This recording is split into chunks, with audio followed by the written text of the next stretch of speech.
Welcome pasukan malam spesial. Morbius adalah raja mimpi yang menciptakan dan mengatur mimpi para umat manusia. Tetapi bagaimana jika sang raja mimpi menghilang selama 1 abad? Apa dampaknya bagi umat manusia? Lalu siapa yang mengatur alam mimpi tanpa kehadirannya? Langsung saja putar intronya. Ini adalah channel Malfest, menghadirkan alur cerita yang sangat the best, bisa menghibur dan menghilangkan stres. Yang belum subscribe ya subscribe dulu guys. Inilah The Sandman episode 1. You mortals go about your work, and the king of dreams are all that matter. And nightmares which awaits you when you close your eyes. Menceritakan kisah Morbius, seorang raja mimpi atau disebut The Sandman. Dia adalah satu dari 7 makhluk yang terkenal sebagai The Endless atau raja di dimensi mimpi. Morbius memiliki tugas untuk menciptakan mimpi dan menjaga mimpi mereka tetap menyenangkan. Selain itu, Morbius juga menghalangi mimpi buruk dan membasminya, hingga tidak ada mimpi buruk yang akan mengancam. Suatu ketika, Morbius mengunjungi bumi untuk memburu The Corinthian, yaitu mimpi buruk yang berhasil kabur dari dunia mimpi. Berbekal helm, kantong pasir ajaib, dan mirah, Morbius yakin bisa membawa si mimpi buruk kembali. Namun, keyakinannya membuat Lucien khawatir. Ia sangat berharap tuannya bisa pulang kembali dengan selamat, karena yang ia tahu, bumi sangat berbahaya bagi makhluk mimpi. Dreams rarely survive in the waking. In your realm, nightmares on the other hand.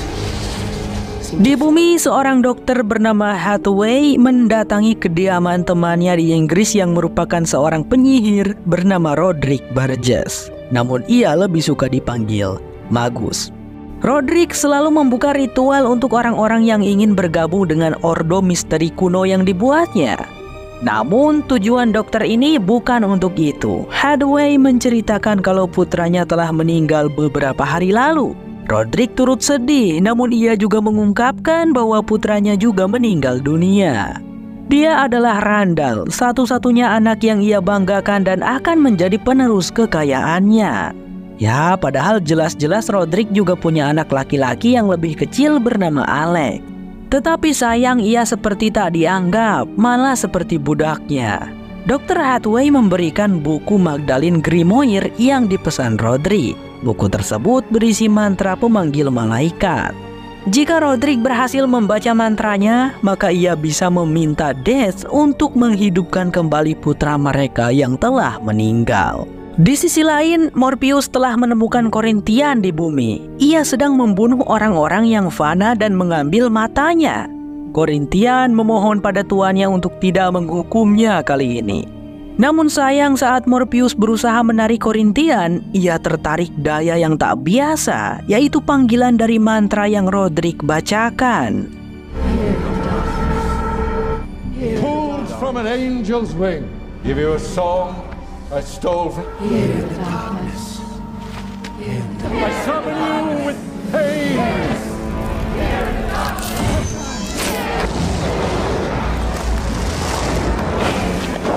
The old Lord, I summon you. Singkat cerita, Morbius telah tertangkap. Meski bukan Morbius yang Roderick inginkan, namun ia tidak akan melewatkan barang-barang milik tahanannya. Sang penyihir itu mengambil helm, kantung pasir, mirah, bahkan jubahnya, hingga Morbius telanjang bulat. Roderick tidak memikirkan kembali perbuatan yang telah ia lakukan. Ia hanya menginginkan hadiah pada tahanannya. Ia tidak peduli pada orang-orang yang terdampak penyakit tidur setelah Raja Mimpi ditangkap. Dan itu artinya tak ada yang mengatur tidur dan mimpi umat manusia. Suatu hari, dari penahanan Morbius, tiba-tiba Roderick kedatangan tamu yang tidak ia kenal. Tak lain ia adalah Corinthian, sang mimpi buruk. Corinthian datang untuk membantu Roderick mengenai tawanannya. Sang mimpi buruk memperkenalkan lebih jelas siapa yang ditahan oleh Roderick. Ia menyarankan agar Morpheus tidak kabur dengan tidak menghapus atau merusak garis lingkaran di daerah tahanan. Kalau perlu memasang kaca lingkaran untuk memuat manifestasi fisik Raja Mimpi. Korintian juga sempat mengatakan bahwa barang-barang milik Raja Mimpi bisa digunakan agar memiliki umur panjang serta memanipulasi orang lain. Sang mimpi buruk menjelaskan apapun agar Roderick percaya untuk tidak mengeluarkan Morpheus. Jasami, si burung gagak yang masih berkeliaran di sekitaran rumah, terus mengawasi Morpheus untuk mencoba menyelamatkannya. Tetapi kini Roderick tahu burung tersebut milik Morpheus dan berniat membunuhnya. Semenjak itu, penjagaan di tahanan diperketat 24 jam. Setelah kedatangan Korintian, Roderick jadi tahu banyak tentang Morpheus. Hari-hari penuh dengan permohonan hadiah. Jika Raja Mimpi mengabulkannya, maka ia bisa bebas dan jimatnya akan dikembalikan. Namun Morpheus memilih untuk tidak berbicara, bahkan sampai 10 tahun kemudian, di mana Alex putra Roderick ini telah remaja dan para pengikut Roderick Burgess nampak bahagia. Bahkan Roderick sendiri tidak mengalami perubahan pada wajahnya dan memiliki umur yang panjang. Di tengah pesta, Alex mendapati penjaga yang kebingungan menjaga tahanan. Sepertinya mereka ada urusan lain yang tidak bisa dilewatkan. Maka dari itu, Alex menawarkan diri untuk menggantikan mereka. Setelah memasuki ruangan tahanan, Alex memperkenalkan diri pada Morpheus dan mengajaknya bicara. Ia meyakinkan Morpheus untuk tidak takut padanya. Bahkan, jika Alex tahu cara menyelamatkan Morpheus, ia bisa saja melakukannya. Namun perkataan Alex didengar oleh ayahnya hingga memicu kemarahan. Bahkan Alex sampai diseret dan dipukul. Putranya tersebut memohon ampun dan membela diri. Ayahnya yang tidak percaya lagi dengan perkataan Alex, ia meminta untuk membuktikannya dengan cara menembak burung gagak yang sering mengganggu. Jasami berhasil memasuki ruangan. Ia menjatuhkan korek api hingga terjadi kebakaran untuk mengalihkan perhatian. Di saat semua orang panik, sang gagak masuk ruang tahanan dan mencoba memecahkan kaca. Sayang, saat itu juga sang gagak tertembak di tangannya Alex. Morpheus tidak kuasa menahan tangisnya begitu melihat burung kesayangannya mati. Alex yang melihat langsung kesedihan Morpheus, ia sangat merasa bersalah. Selama ini tidak ada yang tahu keberadaan Morpheus, dan di dunia masih dilanda penyakit tidur. Ada yang tidak bisa tidur, bahkan sampai memohon, dan ada pula yang tidur tetapi tak kunjung bangun. Sementara di kediaman Roderick, Alex tidak sengaja mendengar keributan di kamar ibu tirinya. Ia menghampirinya yang tampak sedang menangis. Namanya Ethel. Ethel mengatakan kalau ia sedang hamil, namun Roderick memaksanya untuk menggugurkan kandungannya. Ethel yang tidak terima dengan perlakuan suaminya, ia kabur diam-diam di malam hari dengan mencuri seluruh perlengkapan Morpheus. Begitu Roderick sadar, ia melakukan permohonan lagi pada Morpheus untuk mengejar Ethel dan dia boleh pergi jika Ethel telah ditemukan. Tetapi lagi-lagi Morpheus memilih tidak bicara, sehingga Roderick marah sambil memukul-mukul kacanya. Alex mencegah perlakuan ayahnya, tetapi sang ayah kembali memukulnya. Namun kali ini Alex menahan dan membela diri, sampai tubuh ayahnya terdorong hingga kepalanya terbentur kaca sampai tidak sadarkan diri. Alex panik, begitu pula penjaga lainnya. Beberapa saat kemudian, Roderick dinyatakan meninggal dunia. Mengetahui itu, Alex memiliki kesempatan untuk membebaskan Morpheus. Tetapi para penjaga menyadarkan Alex, karena jika Morpheus dibebaskan, maka kemungkinan besar Morpheus akan membunuh mereka. 1 bulan kemudian, Ethel telah dikaruniai putra bernama Johnny. Ia sering membacakan cerita bahwa Sandman akan datang dengan menaburkan pasirnya untuknya dan mewujudkan mimpi. Sementara di sisi lain, Alex mengajak Paul untuk bertemu dengan tawanannya. Paul begitu tidak percaya begitu melihat aslinya. Alex memperkenalkan Paul. Mereka datang untuk mengajak bicara dan jika sepakat, mereka dengan senang hati akan membebaskan Morpheus. Kali ini Alex bersungguh-sungguh akan tekadnya untuk membebaskan Morpheus. Tetapi di hati kecil Morpheus, ia belum bisa memaafkan Alex yang telah membunuh burung gagaknya dan tidak bisa percaya lagi kali ini. Mungkin bisa, tapi pada akhirnya ia tidak bisa. Sampai Alex kini sudah tak muda lagi, ia kembali menemui Morpheus. Sungguh ia tidak meminta harta atau apapun pada tahanannya. Ia hanya ingin Morpheus bebas, tetapi ia takut ketika sang raja mimpi bebas, ia takut malah dilukai. Itulah ketakutan Alex sampai kini. Ia hanya butuh bicara. Sayangnya Alex sudah putus asa. Ia bahkan muak bertemu lagi dengan Morpheus. Maka ia meminta Paul untuk mengantarkannya ke tempat tidur. Tanpa sadar, Paul telah menghapus garis lingkaran.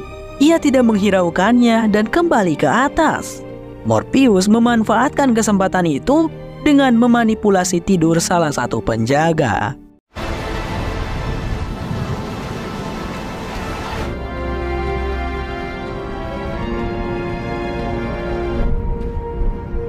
Sang penjaga tersebut tanpa sadar telah menembakkan pistolnya pada kaca pelindung hingga pecah.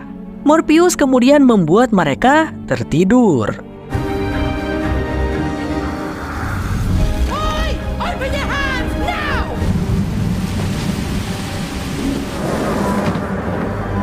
Setelah terbebas, ia kembali ke alam mimpi. Morpheus mendatangi Alex di mimpinya. Alex meminta maaf karena terus mengurungnya sampai 1 abad.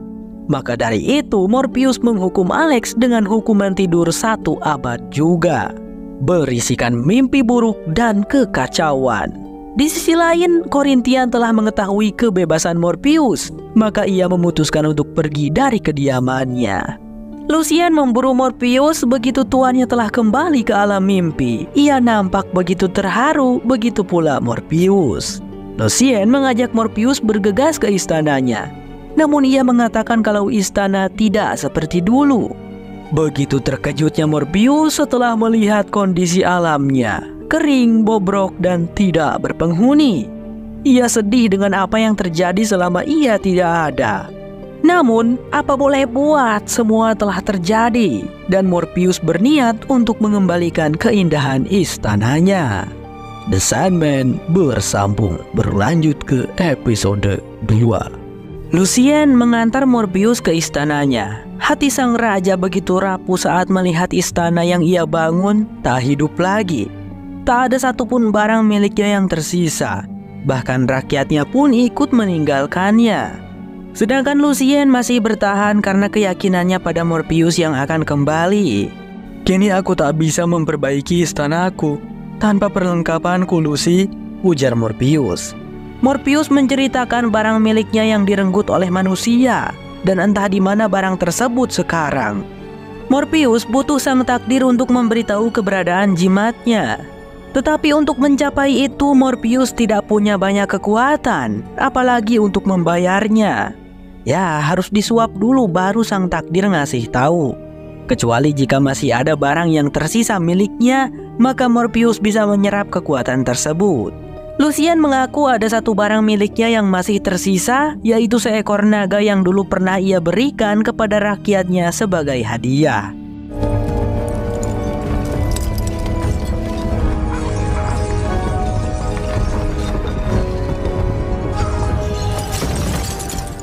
Di sisi lain, Corinthian mendatangi Ethel untuk menanyakan keberadaan jimat milik Raja Mimpi. Namun Ethel katanya ia sudah lama tidak memiliki barang tersebut karena ia tidak membutuhkannya. Umur panjang yang Ethel miliki dan keawet mudaannya membuat Corinthian tidak percaya.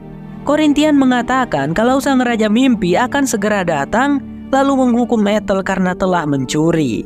Maka dari itu Corinthian mengajak Ethel bekerja sama untuk membunuh sang Raja Mimpi atau Sandman sebelum dia datang menghukum. Sungguh Ethel tidak tertarik dengan ajakan Corinthian, toh jimat tersebut memang tidak lagi ada padanya. Corinthian terus mendesak lalu mengancam akan membunuh Ethel jika tak memberitahu keberadaan jimat Morpheus. Dan tiba-tiba, You don't have to lie, in fact. Don't need dreams tools.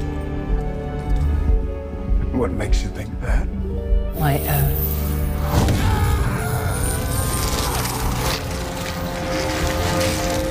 Corinthian dibuat lenyap dan hancur berkeping-keping. Mungkin kalung itu yang telah membuat Ethel berumur panjang dan dilindungi. Morpheus mendatangi kediaman kakak beradik yang bernama Cain dan Abel. Mereka sangat bahagia melihat tuannya telah kembali. Namun kebahagiaan mereka berdua berubah drastis setelah mengetahui alasan sebenarnya Morpheus datang. Cain tidak terima Gregory miliknya diambil, tetapi tidak ada pilihan lain untuk memulihkan dunia mimpi. Dan pada akhirnya semua setuju walau dengan berat hati.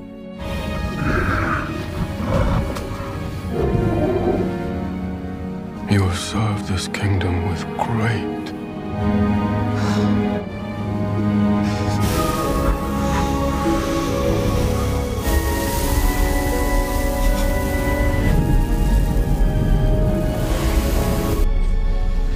simpering.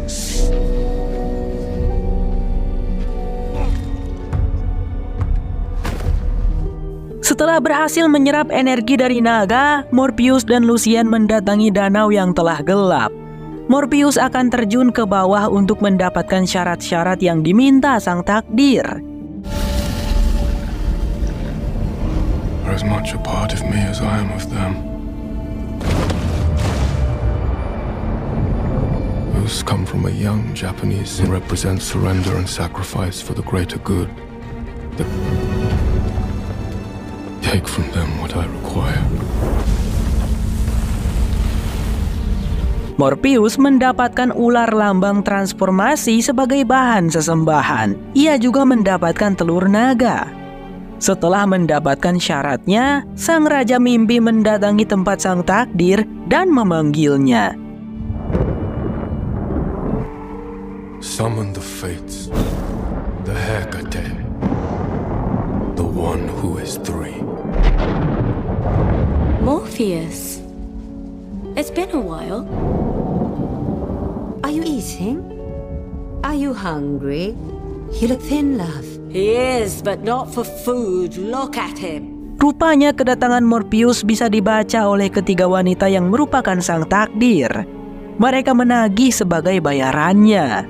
Lalu Morpheus memberikan ular yang ia dapat kepada sang takdir. Mereka mengatakan dari satu pertanyaan dapat satu jawaban dari mereka masing-masing. Pertanyaan pertama, kantung kulit berisi pasir sekarang ada di mana? Salah satu sang takdir menjawab, dijual di London, terakhir dibeli oleh pemakai pertama sihir bernama Johanna Constantine. Mendengar hal itu, Morpheus sedikit terkejut, pasalnya ia juga pernah bertemu dengan seorang Constantine tetapi 300 tahun yang lalu.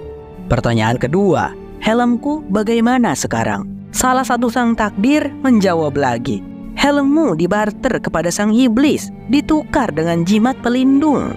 Kemudian pertanyaan terakhir, batu rubiku siapa yang simpan sekarang?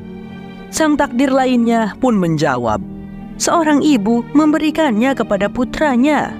Ketiga takdir pun telah pergi. Morpheus mengambil telur naga yang tak ia berikan pada sang takdir. Lucien juga terheran.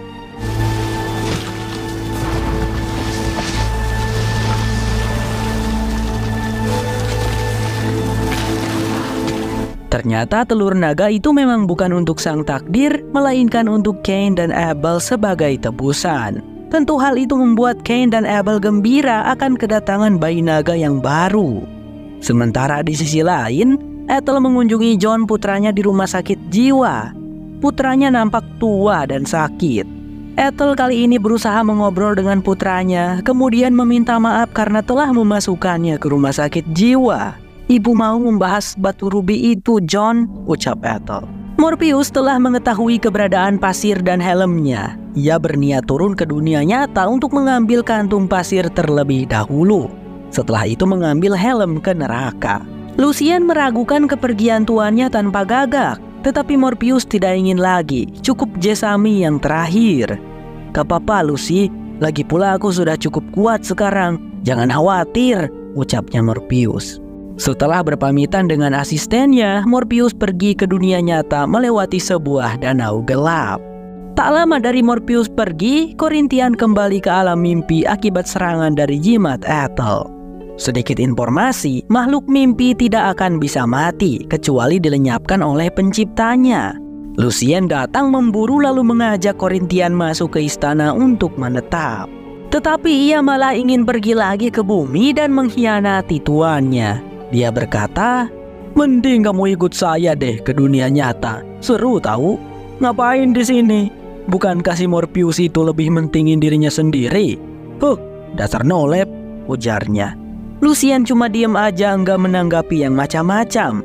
Heran juga dia, sebenarnya kenapa bisa Korintian begitu badung. The Sandman bersambung. Sampai jumpa lagi di episode 3. Bye-bye.